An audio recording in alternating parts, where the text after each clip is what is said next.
తిరుచానూరు పద్మావతి అమ్మవారి కార్తీక బ్రహ్మోత్సవాల్లో 4వ రోజైన గురువారం ఉదయం కల్పవృక్ష వాహనంపై శ్రీ మురళీకృష్ణ అలంకారంలో శ్రీ పద్మావతి అమ్మవారు భక్తులకు అభయం ఇచ్చారు. వాహనం ముందు గజరాజులు నడుస్తుండగా భక్తజన బృందాలు భజనలు కోలాటాలు జియంగార్ల గోష్ఠితో అమ్మవారిని కీర్తిస్తుండగా మంగళ వాయిద్యాల నడుమ చిరుజల్లుల మధ్య వాహన సేవ కోలాహలంగా జరిగింది. విశేష సంఖ్యలో భక్తులు వాహన సేవను తిలకించి కర్పూర నీరాజనాలు సమర్పించారు.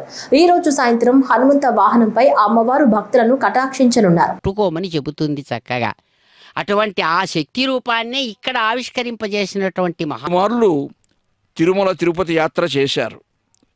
సువర్ణముఖరీ తీరే కశ్చిదస్తి మహీధర వెంకటాచల నామాసౌ సర్వభూభృత్ కులోత్తమ అని ఆ ప్రణయమూర్తులు ప్రణయ విహారం చేస్తూ అమృతమయ్యతివకు పొడమే కదిసిన శ్రీ వెంకటపతిని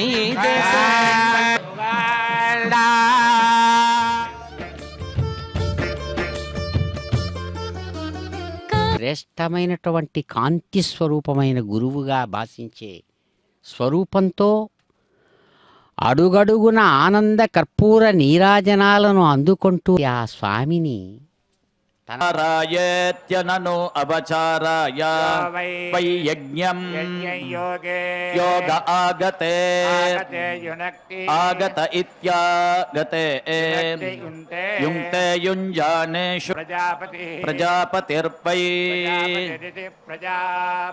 వైకః ప్రజాపతినైవ